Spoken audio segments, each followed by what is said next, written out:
Hi friends, and welcome. On today's adventure, we're headed down to Southeast Ohio, and by we, I mean Tom Dewey and I. And together, we're going to go down and hunt with our good friend and outfitter, Ty McCombs from Whitetail Outfitters of Ohio. Now, if you're not a frequent flyer or a regular viewer here on the Journal, well, then you may not know that over the last couple of years, Tom and I have gone down there, and the hunting has been, well, it's almost unbelievable.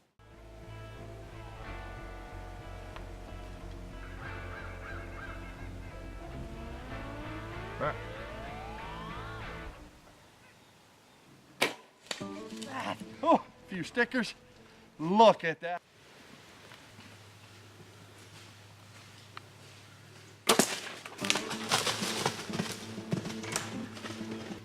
Did you get it? Yeah, I was on that for long. Turning back and forth a little bit, that is a monster buck. As you can see, this place is special. We hunt all over, and I enjoy every kind of whitetail hunt we do, but we go down to this particular camp hoping to find a big old good one every time. Now, it doesn't always work out, but the truth is they have them. 4 and 5 and even 6-year-old whitetails. Now you have to be careful. It's tough hunting these deer. I've seen it all. They've heard it all. You have to pay attention to things like scent control and sound and access. Any little mistake will cost you a chance at perhaps the deer of a lifetime. With that in mind, you also have to go with some resolve. It will test your mettle looking at some of these deer and going, well, how big is big, if you know what I mean. Hey, I'm your host, Kyle Randall. This is my Wilderness Journal, and we're headed down to southeastern Ohio to hunt for a big old good one right now.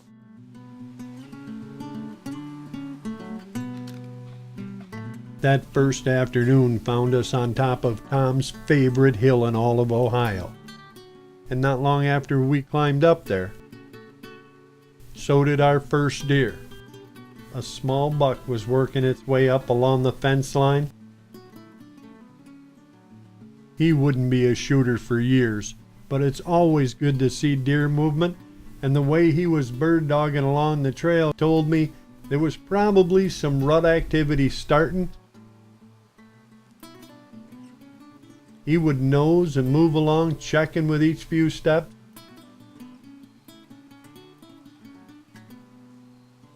That's exactly the way the big boys will do when they're trying to find those very first few does of the season.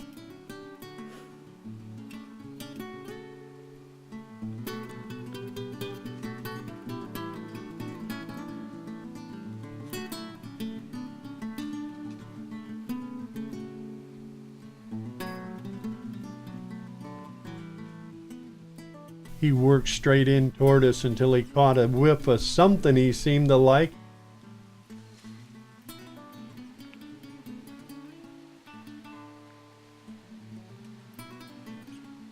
He checked it for a second, then made a right-hand turn and went right on over the fence and circled behind us. Looking for does. Obviously, there'd been a doe through here sometime recently.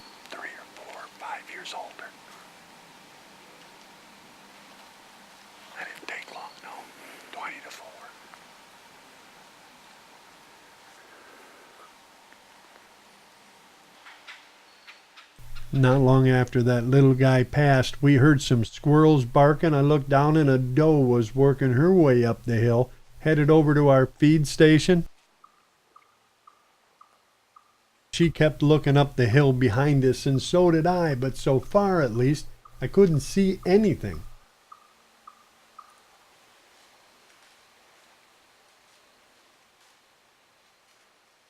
And then, after just a few seconds of feeding, she slowly moseyed over in front of us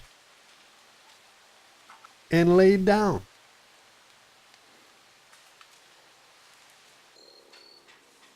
It was mighty strange behavior for 4:30 in the afternoon, and then I heard it. I could hear grunting and crunching in the leaves coming down the hill from behind us. She'd obviously heard it too, but she didn't run off. She just stood there twitching her tail, and he slowly worked down the hill. Every once in a while he'd stop and check the air and stare at her a little bit.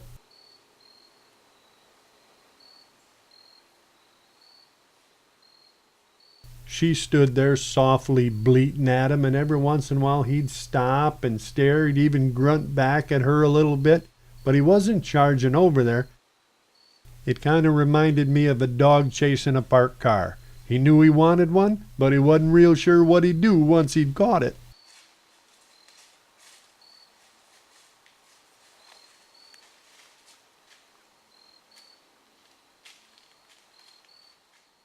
Finally, it appeared he'd lost his nerve. He turned and circled out and around on the hill. He did make it all the way around behind us, jumped the fence, and then came down a little closer from the other side. But when he finally got within 100 yards of her, he turned and went his own way, and so did she.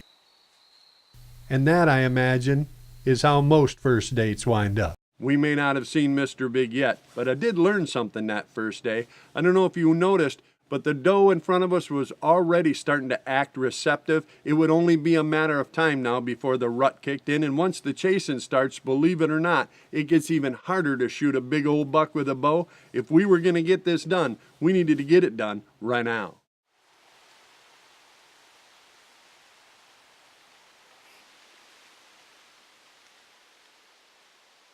That next morning, I noticed Tom was just standing there kind of taking in the sunrise.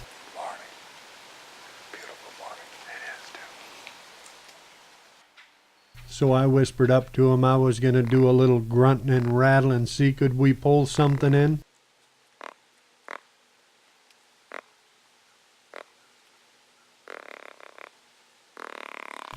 I'd just really gotten started when I looked over, and there he was. A huge old buck was staring back at us through the brush. I just froze. I did notice out of the corner of my eye Tom was having a little trouble getting through the brush, seeing through the camera, and when he moved it just a little too far, well, that's all it took. That, friends, was Mr. Big. A huge 4 or 5 year old buck, exactly the critter we were looking for, but as you also saw, all it took to blow him out of there was the swing of a camera at over 80 yards, just trying to get on the other side of the tree for a better look. That's all it took, and that buck was gone. I told you in the beginning, in order to hunt these critters, you gotta be on your game because big old deer don't get big and old making mistakes. Mostly due to a wind direction change, but partly to let that stand rest, Ty suggested we move to a different location, one of his other farms that he leases. And as the sun was setting down through the trees, we started to see deer working their way out to feed. I saw a doe go over the hill, and then from down below us I could hear a buck grunting. I looked down through there and I could see a buck with a busted set of antlers just standing down there. And then another small buck, a 2-year-old, worked his way up the hill as if he was following the doe. He came right up underneath us, just stood there looking around. They eyed each other for a few long moments. And then he too turned and started walking the other way. She looked back at him like, "Hey, where you going?"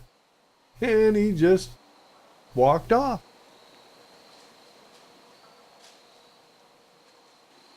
He did act, at least for a few steps, like he was going to shadow her from the other side of the hill. But in the end, he just turned and went his way. Not long after that, I did notice another doe working her way down the same hill. And just behind her, I heard a deep grunt. I immediately reached for my bow. There was a buck. I couldn't see his head, but I could see enough of him to know this was a good old big one. He was down there working in a scrape. And then he stepped out.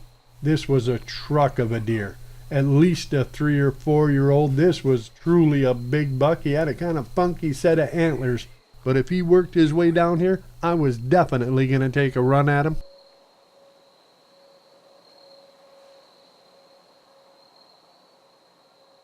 He stood there first looking down the hill and then back up. He had another doe with him, and he was kind of in between them. I could see her. I could also see the big white spot on his back, where his abnormally long brow tine on his left antler had been rubbing every time he worked in a scrape. But this big boy was just standing there. He would grunt and the doe below him would look. He'd stomp and she'd look again. But he wasn't going after her. He wasn't going after the girl up the hill either. He was just standing in between them as if he was really undecided. Sort of wanting to have your cake and eat it too, I suppose.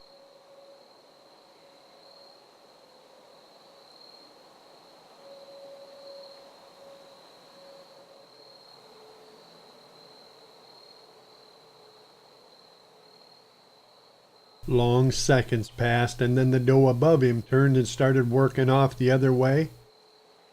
He watched her go, and then turned and watched the doe farther down the hill. She was starting to work out away from him as well. It was choosing time in Ohio, at least for this buck. And then, after one last look, he did. He turned and started working back up the hill.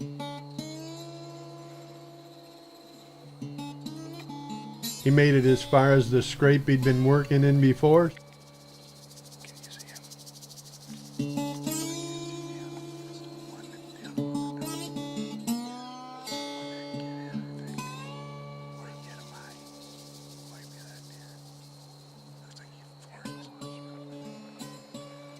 And then melted back off the side of the hill.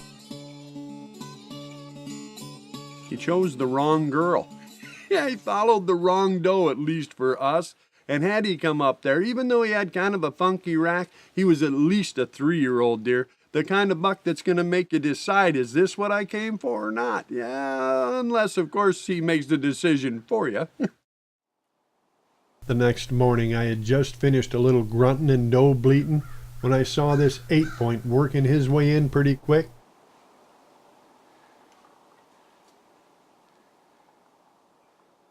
I couldn't tell for sure if he was a shooter yet, but what I could see was there was a little bit of a cut of some sort on his right hip. It looked like he'd got across a fence. Maybe an archer had missed a wide shot at him, or another buck had given him a little reminder. Either way, this was a pretty nice 8-point, and I was going to have to make up my mind. Was this the deer? Was this the day? Yeah, I passed. Yes, I know what you're thinking, but this would be a great buck in just one more year, and if he made it through, who knows? We may meet up again. That was another one of those deer. A 3-year-old 8-point, a shooter in a lot of places we hunt, but he just wasn't Mr. Big. I did notice the little bit of a cut on his right hip. I don't know if that was from a fence or a fight with another buck, or maybe a close encounter with another hunter. What I did know is if I was going to get a run at Mr. Right, I was going to have to pass on Mr. Right now, no matter how much it felt a little questionable.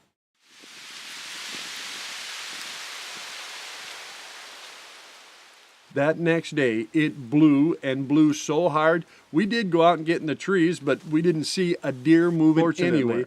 It had calmed down and cooled off for our last morning in Ohio, at least for this hunt.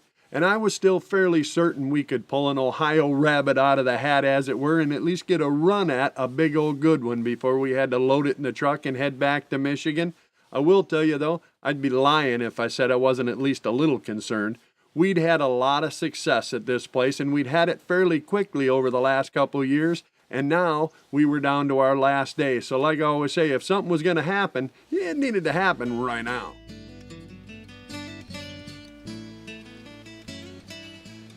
The morning of our last day passed quietly, but by 4:30 that afternoon, I was watching a young buck working his way along about 40 yards out.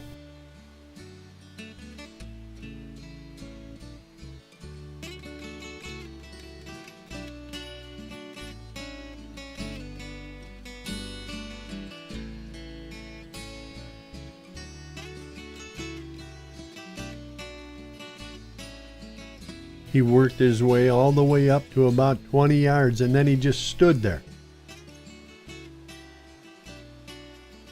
He kept looking, eyeing down through the brush. I couldn't move a lot to look. He was pretty close, but there was something bothering this deer. He just stood and looked. And then finally, He slowly turned and worked his way off. Something was bothering that deer, and I didn't think it was us. He never gave us any indication that he saw or smelled us. He was just too nervous to keep coming. I watched him walk off and then turned to say something to Tom when I noticed the reason. There was another buck, a dandy buck, standing there staring down through the trees.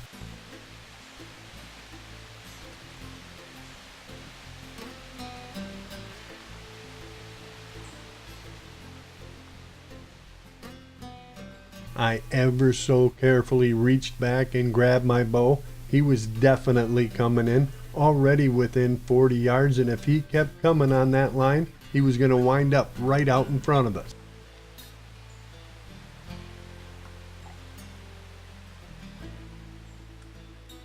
At 30-35 yards, I could see this buck wasn't real wide, but he was quite high. He appeared to be a 10-point, obviously at least a 3-year-old deer, and the only thing that was buzzing through my mind other than that was this was our last night, and here came what was probably going to be my last chance.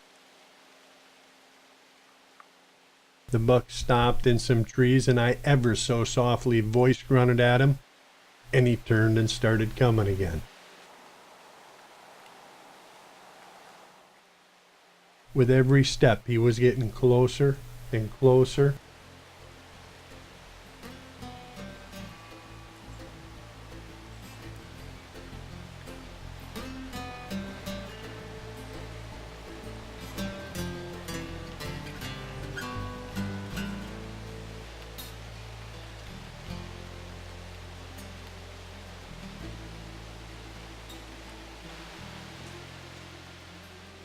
Now at less than 25 yards, he was well within the wheelhouse. I had all the time in the world to study him, maybe too much time in fact. He was a nice, even 10-point. A 3-year-old buck, certainly mature.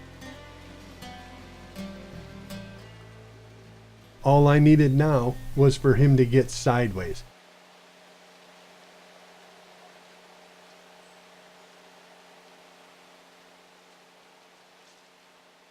And there we stood, face on, afraid to even breathe. At this distance, any little thing would blow this buck out of there.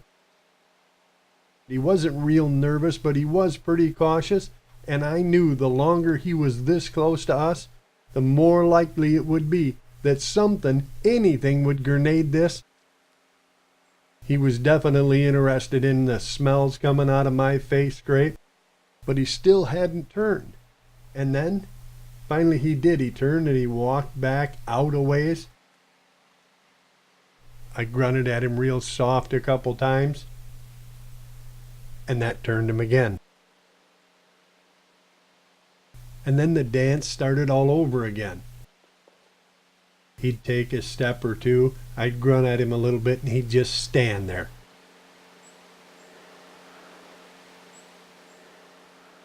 He stared and he stared. He kept looking around, I'm sure, for the other buck he knew he heard.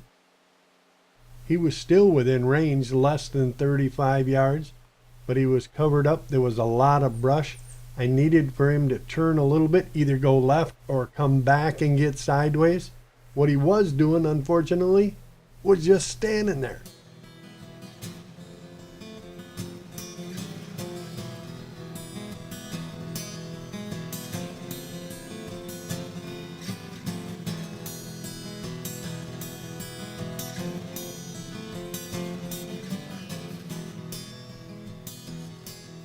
And every time he'd start to move, I'd grunt just a little bit, and that'd stop him. But I really needed him to move one way or the other.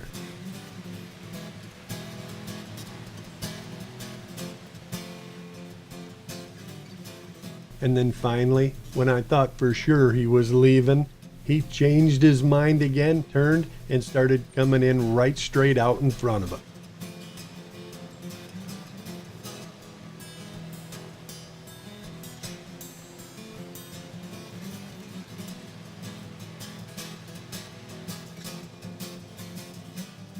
"22 yards, finally broadside. All I needed was just a couple of steps." And then he was there. I drew my bow, and then I let it back down. I decided to pass. Yes, I know, this is a gorgeous buck, but you give him one more year, and he's the buck of a lifetime. He's got everything. He's got length. He's got number of points. He just needs a little time. Too young. Next year. And friends, at least for this year, I was willing to give it to him.